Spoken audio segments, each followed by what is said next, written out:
Well, I have it. Have it, mostly. Ah, shit. Put me in the streaming category. Excellent. Okay, I'll be streaming. So people can pop in and actually talk to me if they want to. Mic is a little low. Oh, God. It feels like it's been a fucking era since I last streamed. Different Minecraft world, because, you know, start something, then delete it, and start something, then delete it. Oh god, hair in my fucking eye. Oh, it's been a week. It's been a week. How am I doing? Damn. I'm doing alright. Tired. Like, disoriented. Because my sleep schedule's like completely fucked. Yeah, alright's not bad. Alright's not bad.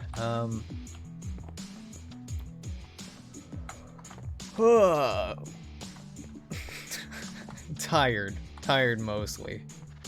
It's even hard to think about like how long has it been since I streamed. It's been like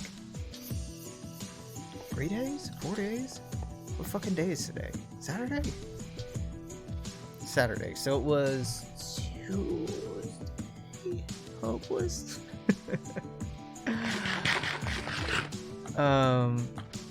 Yeah.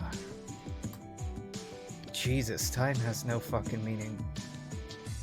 Why did I come up here? To dump that and get more wood. That's why I came up here. Ugh.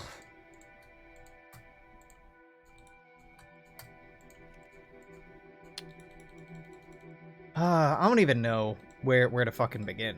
These are... Yeah, the times that we're in are just absolutely insane. Just abso-fucking-lutely insane. Like, oh, hey, how are you doing? Oh, you know, I'm alive. Everyone I know is, like, struggling with depression and anxiety, and last night, like... No, that's too dark. I'm not gonna dig into it. But, you know, people are really struggling, like, across the board right now.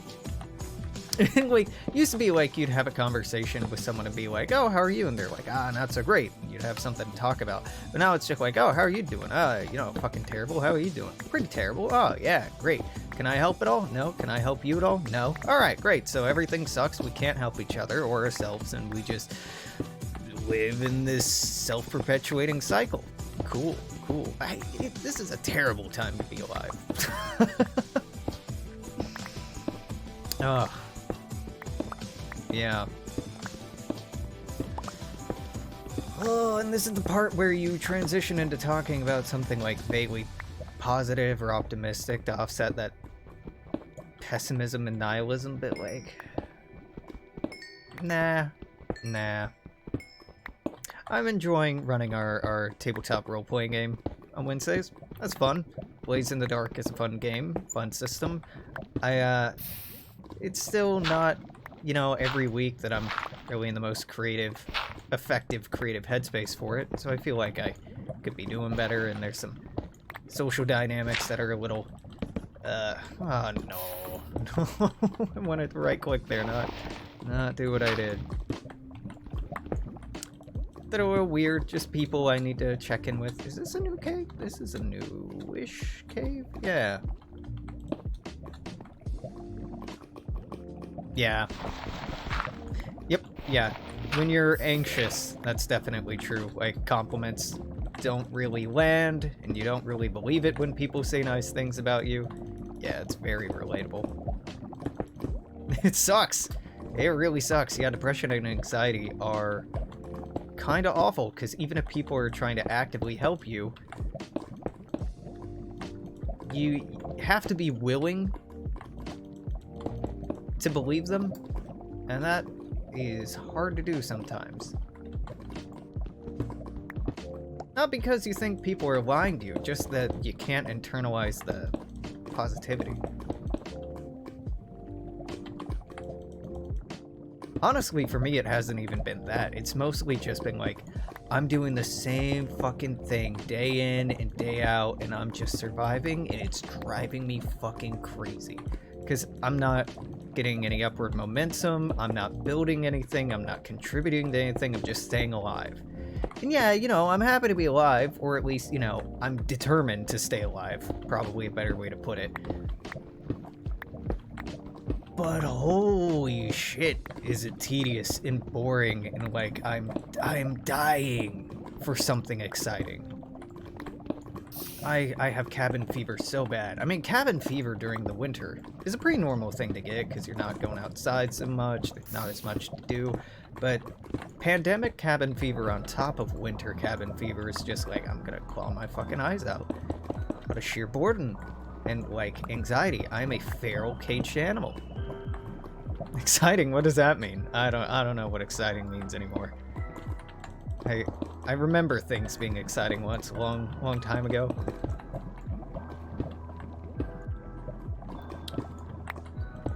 So, you know, outside of the I'm not okay because none of us are really okay anymore. Maybe none of us have ever really been okay.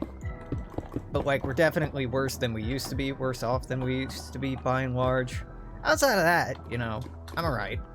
Bored as hell.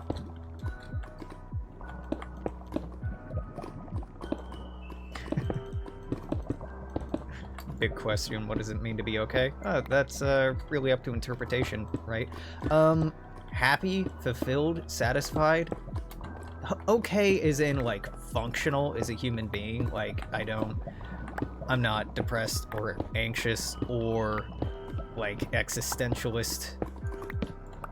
Having existential crises or feeling like I'm losing my fucking mind in a inhospitable economic landscape. Yeah. I've been thinking a lot about being young. I'm not old. Right? Not yet. Maybe I never will be, but you know, not yet anyway.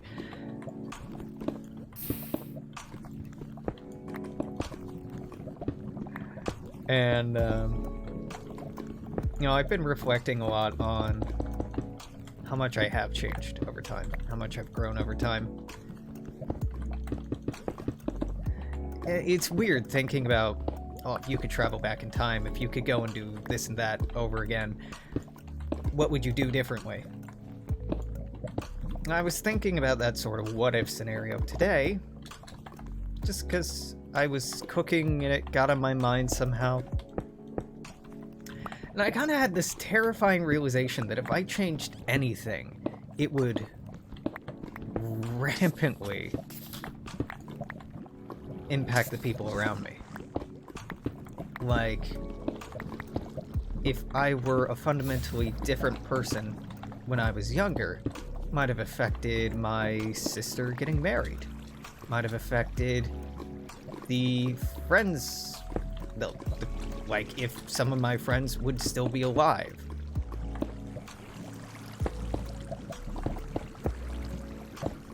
Or people that I've dated would still be alive. I have saved a couple of lives. And, you know, selfishly, when I think about, man, if I could go back in time, I would do this different, be better at this, or more determined at that, or, you know, I try harder at this or that. But if you really think about the possible casualties of those decisions, the lives that would change just because yours changes.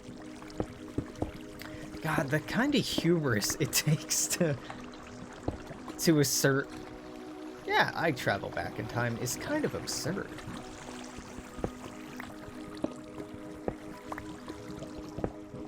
Jesus Christ. I don't miss being young. But I do wish, like in so many ways in my life, that I could try things over again, to not make mistakes, or not make the same mistakes, make new mistakes. And there's nothing stopping me from doing that moving forward, but there's something really, like, tempting and romantic about the idea of fixing all your mistakes. You know, there's probably something to, you know, being raised with video games being so normalized and this kind of save game mentality.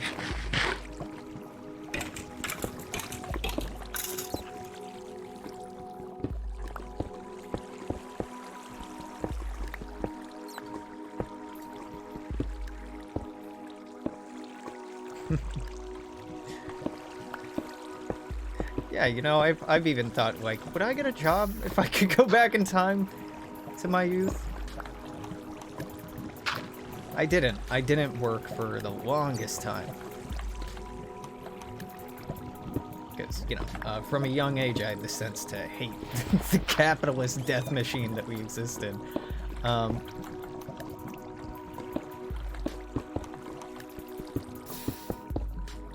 I don't know. I honestly don't know if I would do much differently. Ooh. There's always the, oh, I'd buy this stock, or I'd, you know, invest in this so I can hit it rich. No, that's uncreative cheating, right? Like, you can do better than that. You can come up with more meaningful choices to impact rather than I just cheat at life. But I guess, you know, whatever way you try to twist it, you are effectively doing that. Oh, God, I, like, very much do not want to search through this entire mine system. Okay, redstone I don't really give a shit about right now. Iron I'll get just to replace what I have. Or I'll just dump it in the lava. Yeah, whatever. Coal, I just cannot give a shit about right now. Mostly just like doing a diamond check. Y'all got any of that blue shit? That magical blue crystal? Invest in GameStop. Yeah.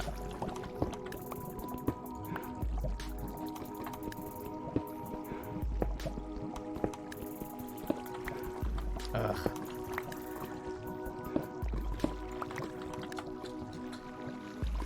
You know, it is kind of a trip once you start extrapolating all the little things you might do differently, and just how, like, your life would be entirely different if you changed even small pieces of it. Like if I had tried harder at school, gotten better grades, I wouldn't have gone to the same colleges I had gone to. And even if I tried to do everything exactly the same way, if I retained, like, all this knowledge and experience, it'd be weird as fuck for me to be associating with my peers if I went back to being a kid. Right? Because, like, I have a 20-something-year-old brain. Sticking that in a kid's head,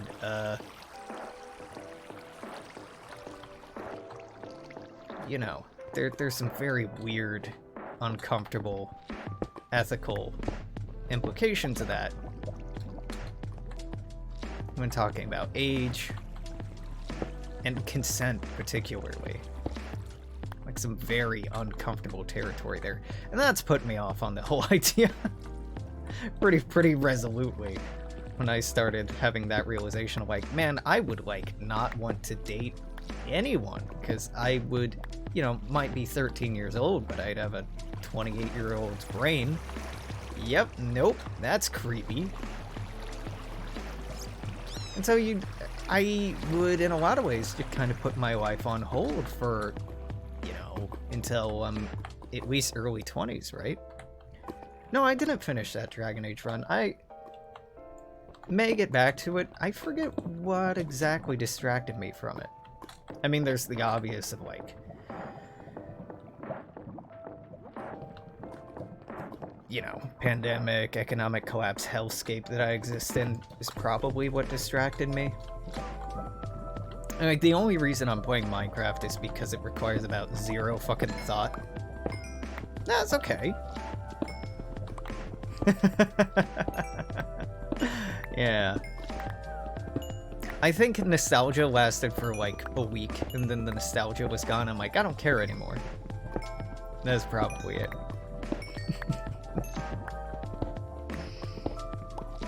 Ah.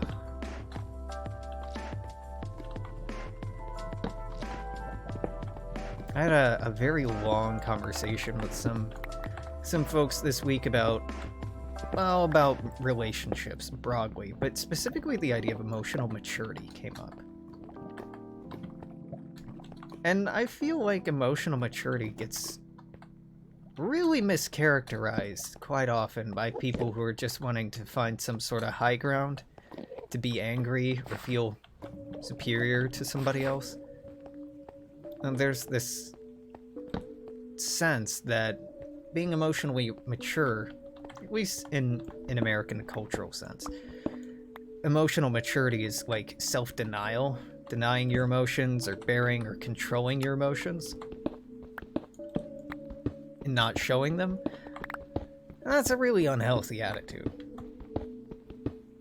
For me, and this is the general consensus, not just like my personal feeling on the matter. Emotional maturity, more specifically, is something that's just you processing your emotions in a healthy way for you and the people around you. It's not you bottling it up, it's not you lashing out, it's you being, okay, I feel this way, here's a healthy way to deal with it, or here's a healthy way to process it. Oh yeah, Americans have a very, especially American men, have a very puritanical outlook on emotional maturity. If someone cries or gets angry, they're not emotionally mature. If someone has an emotional outburst, not emotionally mature. American men particularly have this sense that emotional maturity is just shutting yourself off, becoming a robot, and not feeling your feelings. Just grow up, be mature, just deal with it.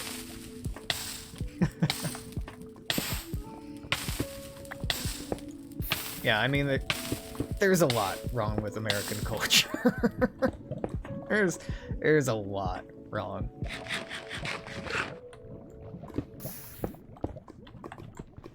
Maturity and immaturity are words and concepts that get really weaponized. Okay, in a lot of conversations in the United States, especially when adults are trying to find some kind of leverage to use or some kind of way to feel superior to one another.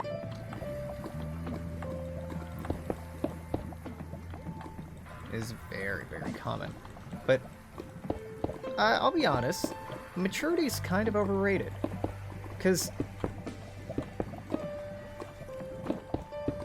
the ways that we're encouraged to change and conform to this idea of maturity are pretty fucking unhealthy and pretty, like, unethical. Not unethical necessarily, but like lacking in empathy. Oh, I can run through the lava or go around it. What I'm doing is I'm digging in a 2x2 grid system from a central point. Basically, there is no block that I don't see. This way that I'm mining, I am literally seeing every block within a certain area. This is one of the most efficient ways to mine. You can leave 2 or 3 blocks in between the gaps. Like, in this tunnel, I see what's above, I see what's below, I see what's left and right for 2 blocks. So I don't see this, and I don't see that. But that's about it. And I just find this kind of aesthetically pleasing to do. It's not the most efficient way to, like, grind for diamonds or anything else, but I like it. I like how it looks. I like how it makes it so that if I get lost just mining like crazy, all I have to do is follow a tunnel, and eventually it terminates back at my central hub. Okay, alright. Lava, the lava physics I don't recall is weird. as they are now, but that may be that may just be nostalgia. Did we build back down? Yeah, we did.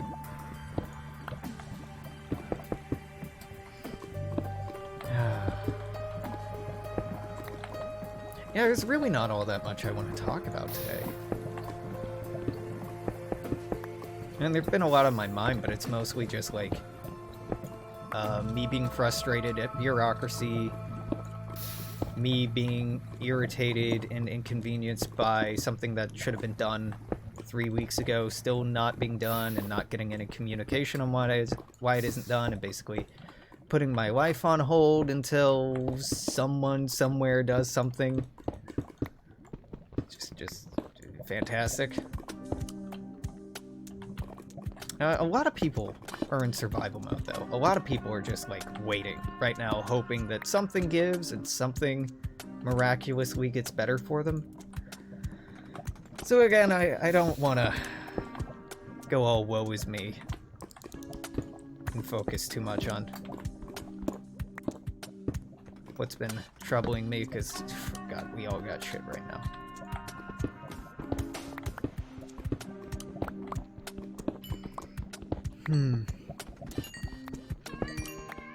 Yeah, in this series, we saw... I've managed to go off on, like, vaguely impassioned tirades, but I don't think I'm doing that today. I'm not really feeling it. I might get there. I mean, normally this is a point where I'll be like, hey, news event or current events, and like, haha, GameStop is the new thing, and like, brother, I cannot tell you how little I care. Wall Street Bets is fun and memey and like really fun to follow, but God, the amount of friends I have who have never owned a fucking stock or bond in their life, who have never invested a fucking dime, who are now like, how do I buy stock? I want to get in on this. Like, you fucking idiot. No, like, you shouldn't. The time to get in was earlier in the week. You have missed the train. You were late to the party, and you were gonna end up being the one holding the bag at the end of the day, doing nothing but losing money, thinking that this is a sure thing. Like, hey, I don't know. I don't want to rain on people's parade, though, so I have just kind of avoided talking about it.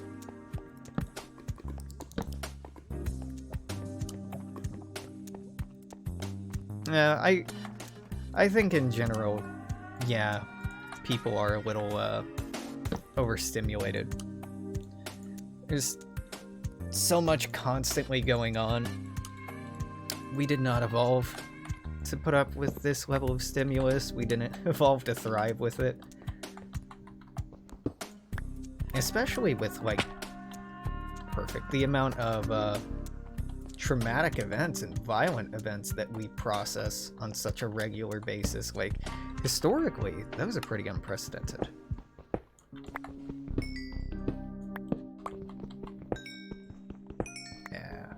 Yeah, it definitely feels like losing your sanity living in the country I'm living in.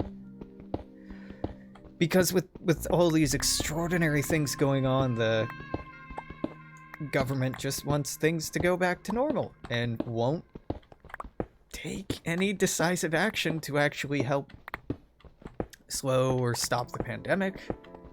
Won't do anything to help the people who owe months of rent and are going to be forced out of their homes in record numbers. Like, all they're really doing is being like, we gotta return to normal, gotta reopen schools and make it so you can eat out in restaurants again. Like, what? That's your priority system? What the fuck, man? It's so weird how the policies of so many states, even states like California and Washington, which are supposedly rather progressive, are just mindless, senseless, ignorant. Yeah, I'm in the United States. I'm in Washington State, in Seattle, Washington. So I'm in one of the most progressive states in the United States, but I still live in the United States, so that doesn't really mean much.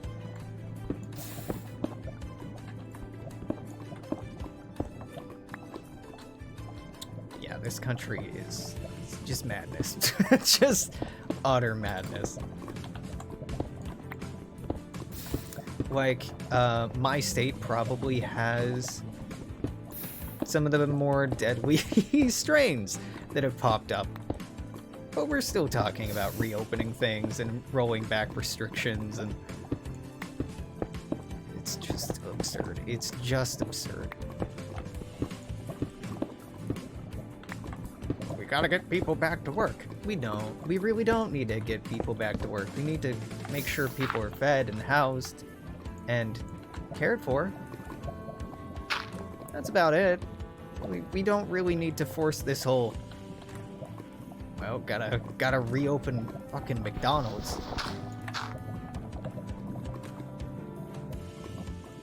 All it would take is like a month-long paid holiday for most of the United States to see our COVID cases just drop significantly, but no. Nah, we're not gonna do that. Oh my god, there's so much lava. This tunnel sucks.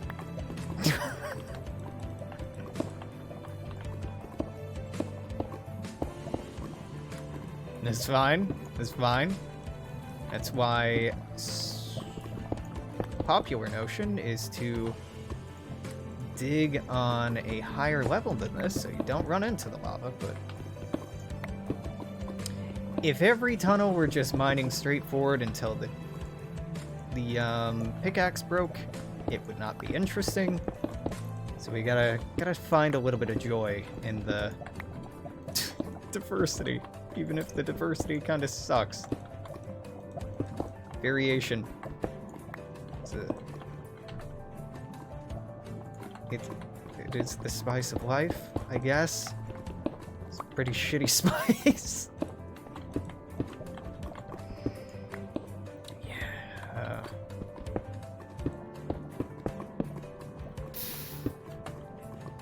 Yeah, it's very weird to have so many people around who are like pretty actively in need in various ways, and just like nobody's really being taken care of. Everybody's just kind of suffering and dealing with things as best that they can, which means not really dealing with it at all and just trying to keep a stiff upper lip. It's, just disgusting. The country I live in and our value system. If I just filled in the entire lava bed, there'll always be another lava lake. It would be kind of gratifying to do that.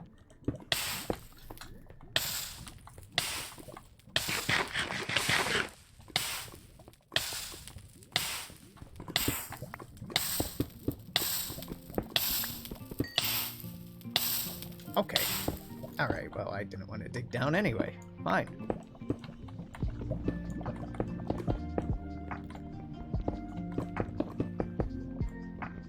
I'm stir crazy right now. It's what, end of January, so it's the middle of winter. Normally I start going a little stir crazy around this time of year, just being like, oh, I want to go outside and do things. And now it's like, ooh, I want to go outside and do things. I want to be inside and do things. It's just compounded effect. Like, remember when I could go into the outside world and not risk infection from a virulent disease, or risk putting other people in harm's way? Those were good times.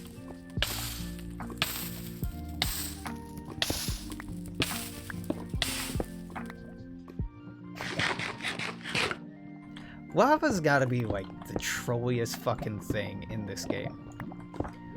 It's really obvious that Minecraft was designed by kind of committee. Like, there's some really trolly elements from the original game designer. like the idea of creepers or lava destroying your everything. But newer elements added to the game since the game really started hitting popularity doesn't really double down. Those features don't really double down on that kind of hardcore difficulty or frustration. Instead, they tend to be pretty, like, benign, I would say, benign kind of contributions to the game space. Like new enemy types, or new kinds of loot, or new biomes or zones, but not like new things that explode at you and take everything away. Right. Oh, I've definitely played the Witcher games, yeah. I played the Witcher series back before the Witcher 2 came out. I played the Witcher 1. I'm a pretty big fan of the series. It's alright. It's pretty good. CD Projekt Red is pretty good.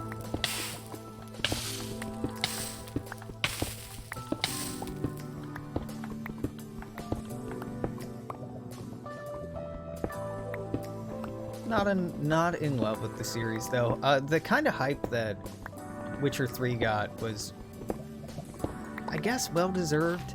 People at the time when The Witcher 3 came out, especially when its DLC started coming out, were talking about it being one of the best role-playing games of all time, and it's a good game, don't get me wrong, but one of the best of all time? No. No, it absolutely isn't. As Geralt, you really don't do much role-playing. You don't get much say, I guess. You don't get much autonomy in saying who Geralt is. Which is part of the charm, right? Geralt is who Geralt is, and you just gotta go along with it. Love when that happens.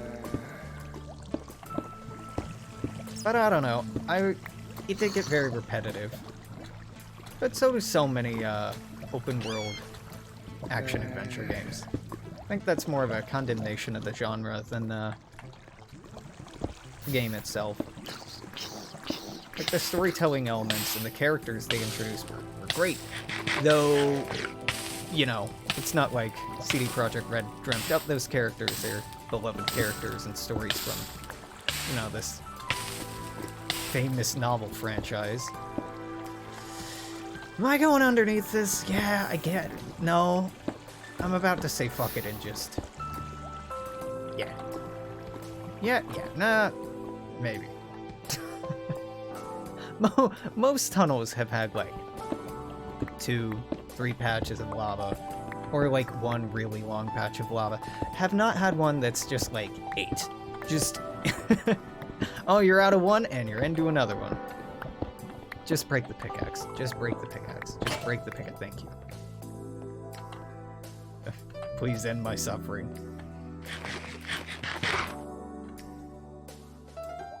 Yeah, the open world was really cool. Like, it was a cool game. And it was a good game. I'm by no means saying it wasn't good. Just it wasn't, like, the best of all time, or anything like that.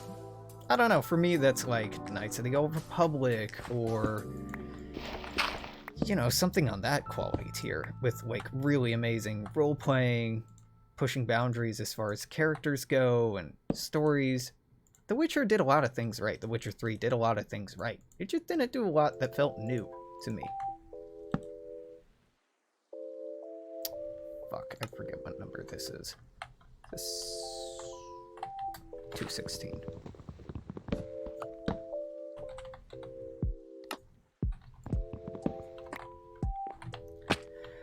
Okay.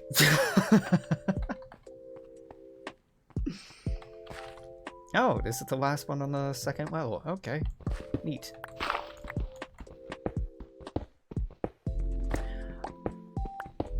I haven't been playing, like, anything.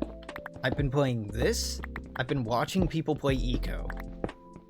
Thinking that I'd love to play Eco, but I'd have to get a group together to do it or get a server, and I don't want to bother with that, so I haven't been. And that's really about it. Like, it's February. Well, late January, early February, right? Nothing new is coming out anytime soon. Eco is a sandbox game like this, that focuses more on the economics and ecology of your actions, of mining, of producing things, of pollution, of things like that.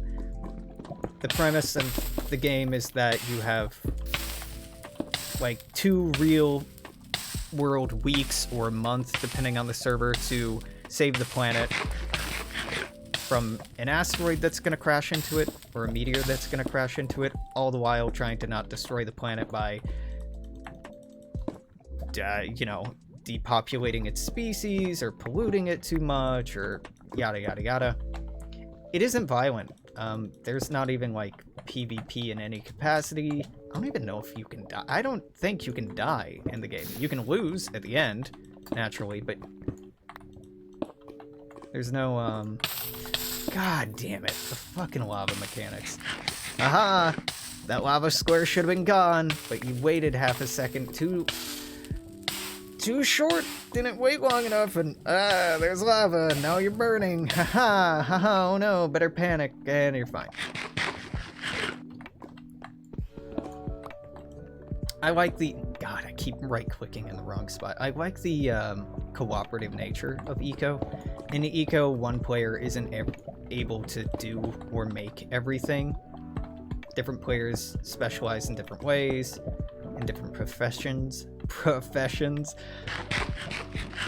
So you have to, like, build a community and build an economy and cooperate. It's a very PvE kind of experience. That seems really nice.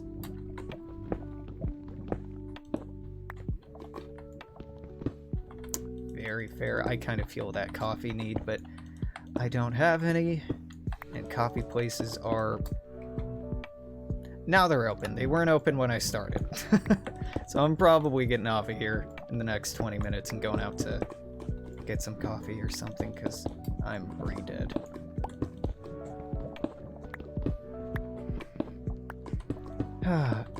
It's weird. The idea of eco, it appeals to me in a in a way that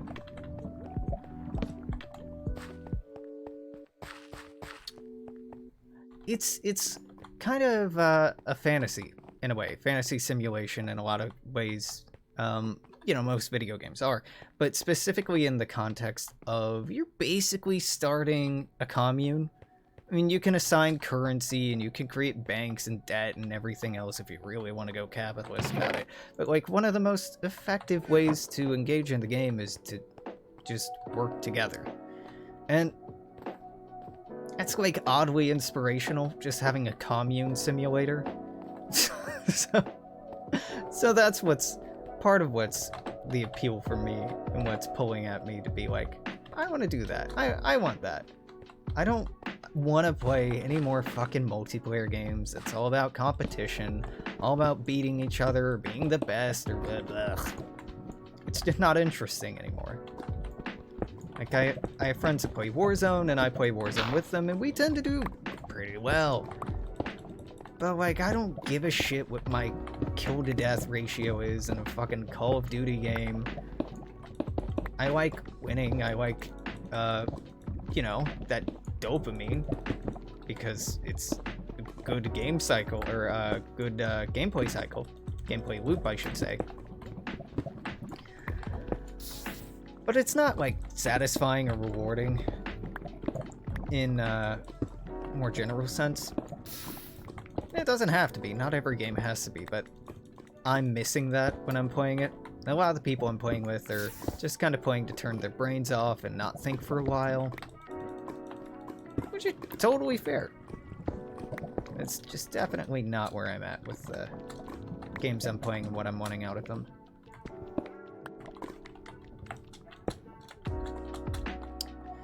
Dear Lava, fuck you. Sincerely yours, Alex. You are very stinky, Lava. I hate you very much.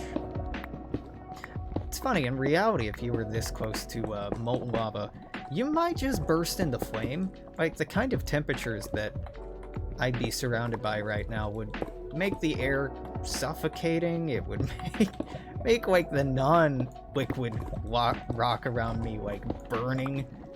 to touch. Like, this would be wildly inhospitable. There are some Minecraft mods, and I thought about giving them a try, that introduced mechanics like temperature to the game, which I thought was fucking hilarious and kind of novel, but also like you would just die. You would just die in circumstances like this if we're looking at it realistically. People cannot survive being this close without like a fucking hazard suit, without an environmental suit. And last I checked, you cannot have an EV suit in Minecraft. Mother of God, I'm gonna lose my fucking mind.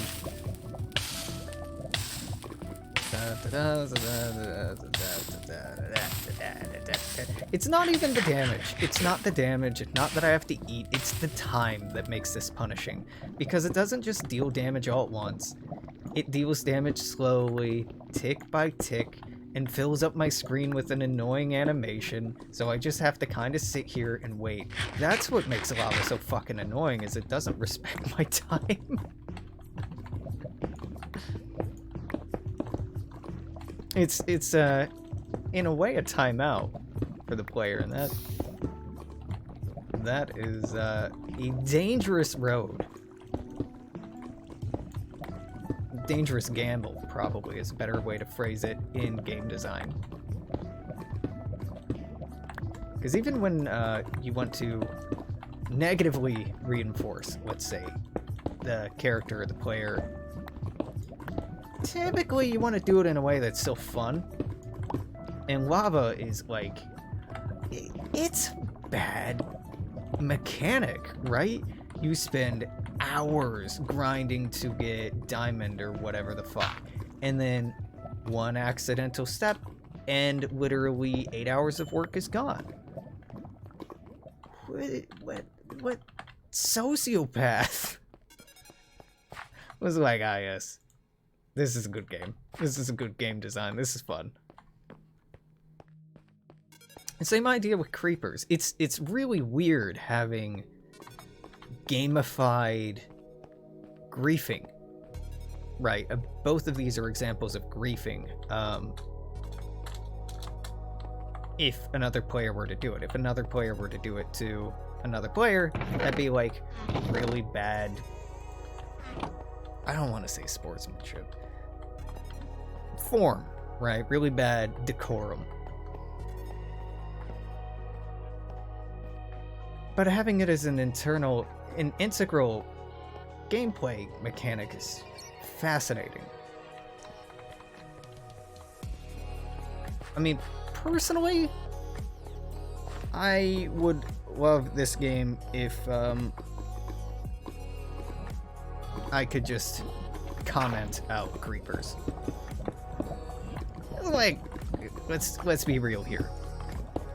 Gunpowder doesn't do a damn thing. TNT sucks. TNT is fun for griefing other people, but that's it. TNT is not good for clearing large areas. It's way less time and resource efficient than just mining. So creepers give like no material benefit for killing them. Maybe the XP, and what they do is just destroy the world around them. That's not a good enemy, dog. That's hostile game design. Which I think is reflective of the original game designer. As we discussed last week, Hatsune Miku? Yep. Very hostile game designer.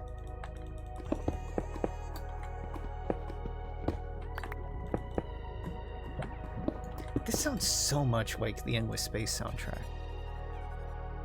No, it isn't. I guess the sounds very Endless Spacey to me. And like that wind down effect sounds super Endless Space as well, but apparently not. I'm not gonna harp on it. Just gonna quietly fixate on it. Gotta say, Endless Space has, and you know, Endless Legend to a lesser extent, have some of the best game music I've heard in a long time.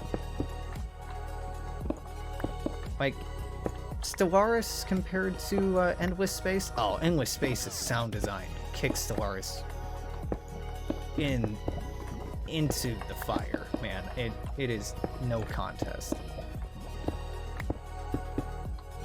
You know, they are aiming for different degrees of scope, the two 4X games, but man, Endless Space and Endless Space 2, I suppose, are such polished products in comparison to Stellaris.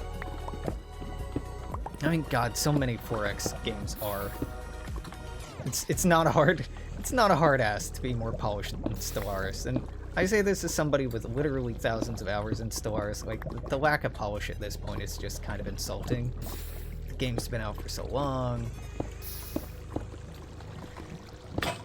And the kind of, you know, meaningful reworks and redesigns that they're working on are nice, but also just like the game stability and performance being what they are is not encouraging. Not encouraging. Again, love game. Love Paradox. But I think it would take something pretty monumental to get me back into Stellaris. I'm not buying the fucking dumbass espionage DLC. I've never wanted espionage in any Paradox game. It's never good. This new system doesn't seem like it'll be good. Espionage in strategy games typically sucks.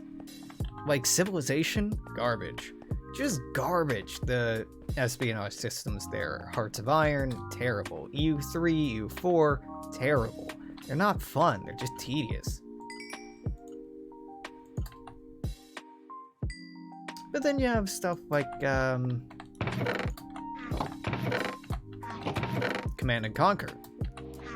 Brilliant espionage systems, because you have Fog of War, which, God, that's so weird to me that EU4, for example, doesn't have Fog of War. You just can't see the rest of the world, and then you discover it, and then you just see it perfectly all the time forever. You can, like, not see exactly where armies are, but the day, the hour, the instant that borders shift, you know about it immediately. The instant that a king or emperor or lord or duke or whoever the fuck of a foreign kingdom dies, you hear about it the day of. I don't want that. I want to have temporal nature of reality be a thing in a simulation, especially one that purports itself to be grand strategy. I want the diplomatic distance between countries and capitals to inform how long it takes for me to hear about even a revolt. Oh God, a revolt in my own colonies. Speaking of griefing.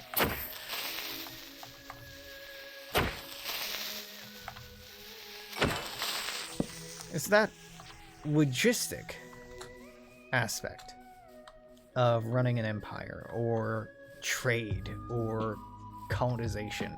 Logistics are really the lifeblood of empires, the lifeblood of nations, the lifeblood of civilization, logistics. And, you know, that opinion, let's say, is probably why Victoria 2 is my favorite of the series. Because it's logistics. It's like, you know, sometimes you move some armies around and conquer people and like, yeah, you can go for a world conquest, whoop-de-fucking-do.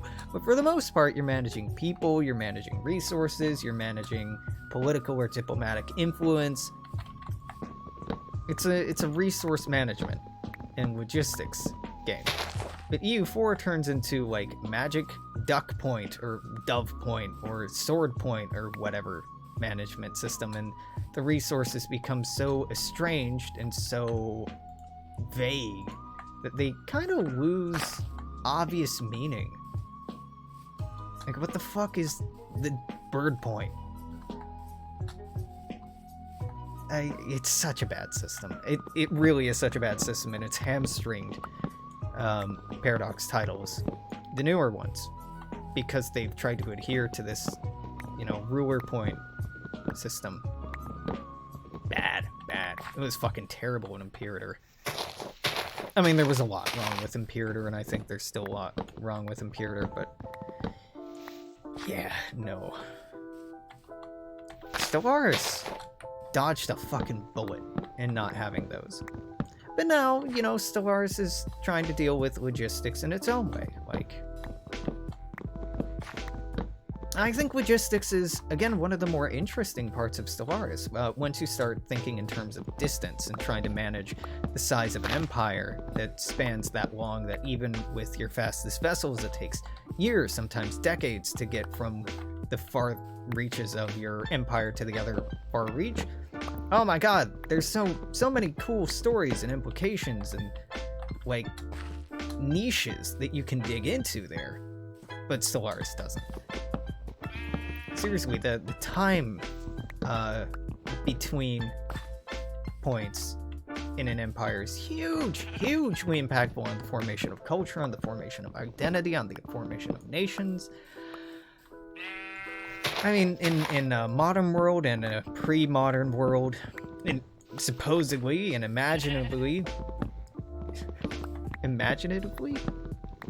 conceivably, one might even say, conceivably in a postmodern world, which we do live in, a postmodern world.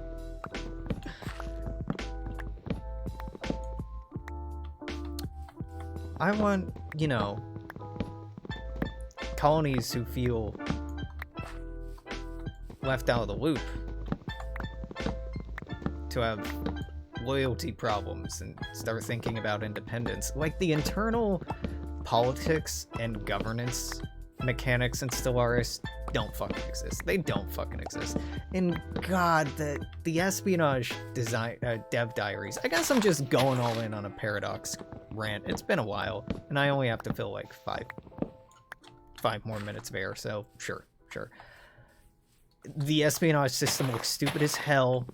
Privateers aren't fun. Introducing a mechanic where you can just spawn privateers in somebody else's empire, not fun.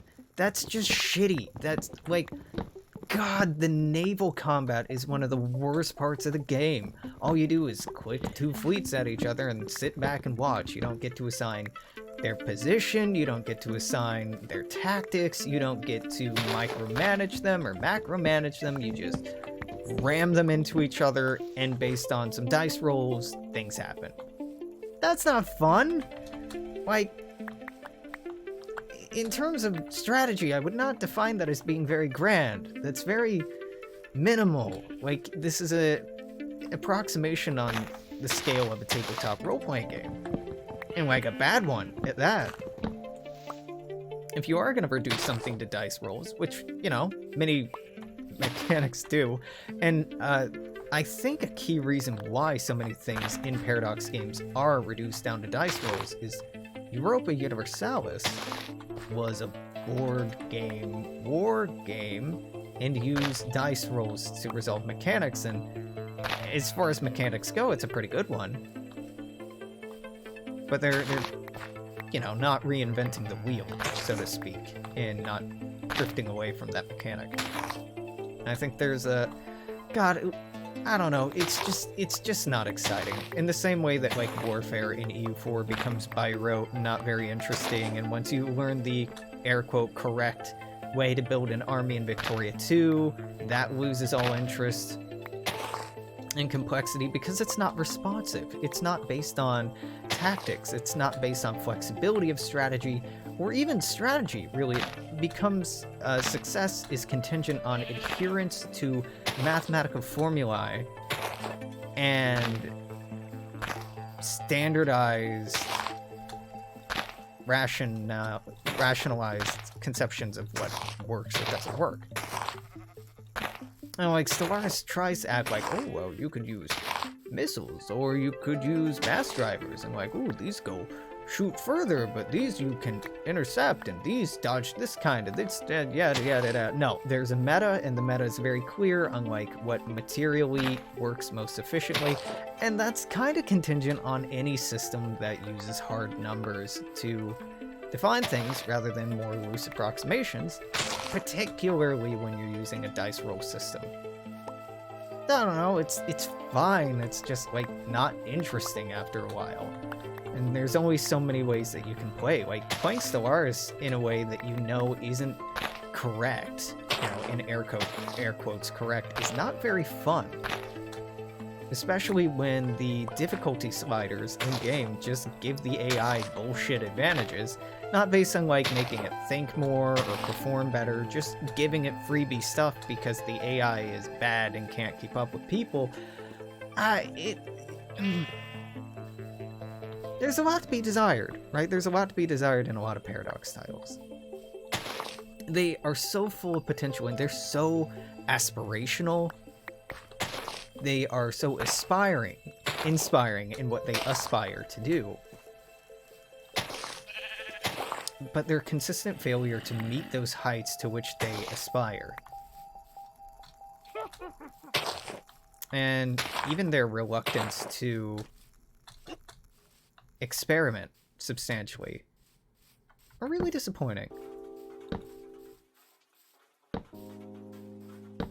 What I'm trying to say is Victoria 3 when? Give me more materialist logistics simulators.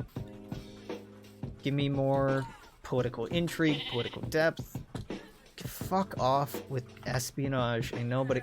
People have been asking for espionage. I was about to say, ain't nobody asked for that, but the sad truth of the matter is the community has been screaming for God knows what reason since, like, day one for an espionage system. I don't know why people love the idea of an espionage system, because they've never been good. They've always been bad. Yeah, it's very cool thinking, like, ooh, I'm gonna sneak in and investigate what they're up to and steal their technology, but like it never works in a fun way. Almost never. Oh, hello. Premarital handholder. Minecraft. This little craft of mine, I'm gonna make it shine. It's looking so shadery and nice because we got some shaders. Using Silder's Vibrant Shaders. It doesn't do anything except it makes, like, trees move and lights pretty. So it does a lot, I guess, but it doesn't, like, mechanically change anything. It's like one of the most low energy rants I've gone on about Paradox titles in a while. Normally these rants are at the end of a series where I've like been playing the games for, you know, dozens of hours. And I'm just like, fuck this, fuck that, this is irritating, that's irritating, I hate this, I hate everything. Right now I'm just like, game bad. Game has some serious flaws that are going unaddressed, and I'm really unimpressed with the direction of most of the games right now, and I'm not really hopeful for changes in the future that reflect the kind of change in trajectory I would like to see in the game properties, and it makes sense why they're not doing it, but like it's also disappointing, kind of depressing, so yeah.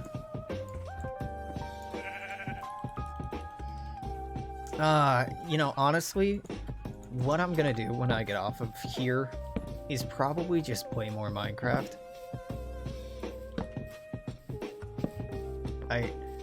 I will not lie to you. That's almost certainly what I'm gonna do. What I should do is, like, get up and go for another run. I've already run a mile today, but I'm bored and don't have anything else to do. I might as well go on another fucking run and work out again, even though... Like, honestly, what I want to do is order food. I want to order teriyaki or Indian. Oh my god, Indian sounds good. Or, like... just something. I want comfort food. which is a bad idea. Game bad, just make game good. Exactly.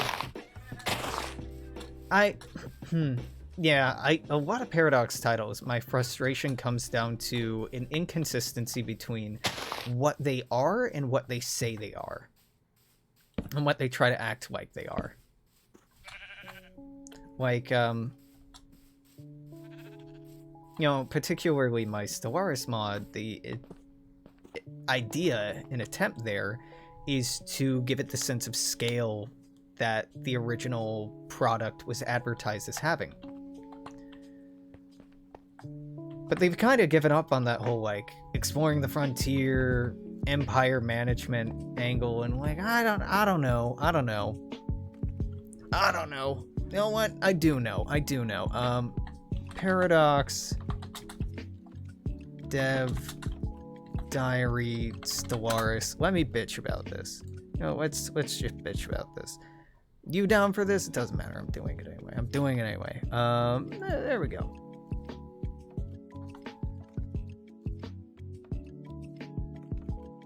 Here, I'm bitching about this. Oh boy, operations. Oh boy, you can arm privateers. They disrupt the target empire by providing an, oh boy. So you make pirates. That's so much fun. Game bad, just make, no, don't make those mods. God, like, what an asshole mechanic. You know what people really love? The boring ass marauders and privateers and pirates that we've tried to put in the game and take out of the game and put in the game and take out of the game and have never fit in right. And like, everybody hates the patrolling your system trade mechanic thing that they added with Megacorp. Why can they not just give up on this? It doesn't work. It's bad. It's boring. It's just frustrating game mechanic. Crisis Beacon is just like shitty. And like the AI, I guarantee will never use Crisis Beacon well. Instead, this is just going to be a multiplayer mechanic, which sounds fun, but then you look at all the multiplayer campaigns, and multiplayer campaigns tend to be decided about 100 years into the game based off of whoever got the RNG of getting like the Cybrex Nexus, for example, and just get boosted off of that.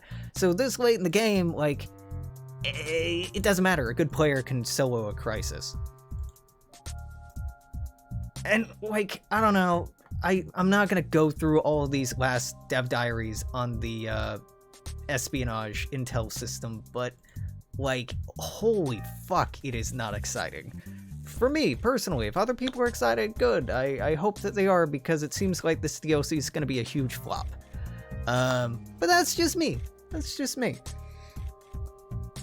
Oh, yeah, CK2 is an amazing game, especially with the amount of content that got added. I don't like the Mimi stuff, and we've talked about that a lot, like the glitter hoof stuff and the Satanist stuff is a little much for me, but like, CK2, pretty fucking good. CK3, it's trying real hard. I had a lot of fun with it.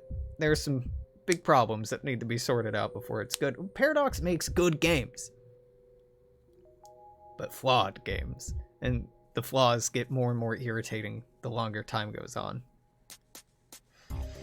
Yeah, I don't like how much Stellaris is. I'm gonna stop here. Because I don't want to be just bitching for an hour. I don't like how, and I've talked about this ad nauseum before, I don't like how Stellaris acts like it's a game about space exploration and building, you know, a civilization and exploring the stars and diplomacy, but what it's really about is conquest.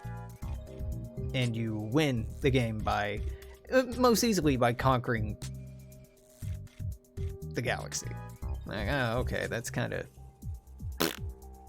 not very inspired. I want Mass Effect levels of diplomacy and political interaction between separate entities. But the AI isn't actually intelligent, so that's kind of a fantasy, right? God, it's been an hour, so I guess I'm putting in a cut here.